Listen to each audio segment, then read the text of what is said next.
Kongamano hili limechukua vijana kutoka katika mataifa mbalimbali, mataifa ya Afrika, lakini pia wadau wa maendeleo kutoka kwenye balozi na taasisi mbalimbali ambazo zinajihusisha.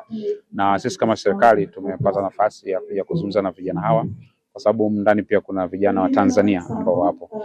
Theme ambayo inajadiliwa hapa ni namna tunavyoweza tukawa tuna maendeleo endelevu, lakini tukijenga kwenye msingi wa amani, haki pamoja na ustahimilivu pia wa masuala yanayohusiana na mazingira na mabadiliko ya tabia nchi pia. Kwa hiyo tumepata nafasi kama serikali kwanza kueleza commitment ya serikali kwamba tunatambua mabadiliko yanayowakabili vijana hayako Tanzania peke yake, yako katika mataifa mbalimbali hasa katika bara la Afrika. Kwa kama serikali tutaendelea kushirikiana na nchi jirani na nchi zingine za Afrika katika kupanga mipango, lakini pia kutekeleza mambo ambayo yanawahusu vijana. Lakini tumepata nafasi pia kueleza serikali ya Tanzania inafanya nini hasa katika kuwahusisha vijana kupitia Wizara ya Maendeleo ya Vijana ambayo ni wizara mpya imeundwa kwa kusudi kufanya vijana wasiwe watazamaji, wawe washiriki. Kwa hiyo tumepata nafasi ya kueleza namna ambavyo vijana tunahusisha kupitia platform maalum inayoitwa Vijana Platform ambayo imeundwa na wizara na inashirikisha vijana katika nchi nzima, na majukwaa haya yanaendelea kupatikana katika nchi nzima.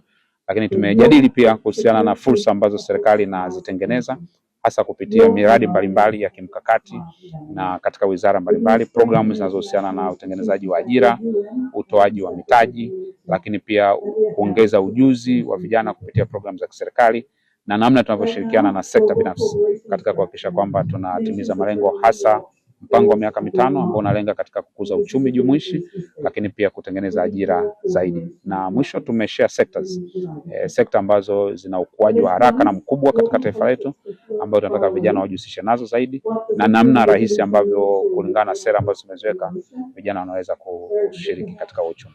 Kwenye dira yetu ya maendeleo ya taifa inazungumzia kitu kinaitwa vichocheo vya uchumi. Kichocheo kimoja wapo ni matumizi ya teknolojia na kwenda kwenye uchumi wa kidijitali. Sasa katika hilo dira yetu ya mwaka 2050 inaelekeza kwamba itakapofika mwaka 2050 80% ya huduma za serikali ziwe zinatolewa kupitia mtandao.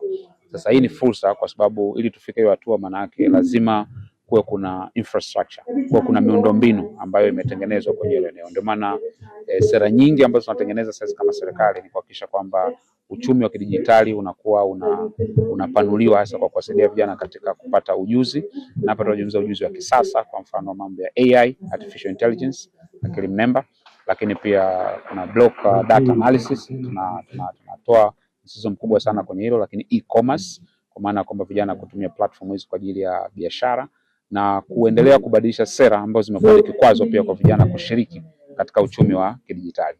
Kama ambavyo theme inasema, inazungumzia juu ya peace, inazungumzia juu ya justice na inazungumzia juu ya mambo ya mazingira. Sasa tumejadili kwamba amani sio kukosekana tu kwa vurugu, lakini amani inahusisha pia mifumo ambayo inawahusisha watu wote bila ubaguzi.